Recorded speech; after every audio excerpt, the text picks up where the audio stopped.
మేము భారతదేశాన్ని సర్వసత్తాక సామ్యవాద లౌకిక ప్రజాస్వామ్య గణతంత్ర రాజ్యంగా నిర్మించుకోవడానికి ఈ పౌరులందరికీ సాంఘిక ఆర్థిక రాజకీయ న్యాయాన్ని ఆలోచన భావ ప్రకటన విశ్వాసం ధర్మం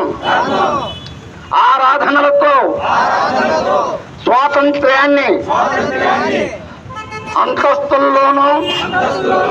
అవకాశాల్లోనూ సమానత్వాన్ని చేకూర్చుకోవటానికి వారందరిలో వ్యక్తి గౌరవాన్ని జాతీయ సమైక్యత జాతీయ సమగ్రతను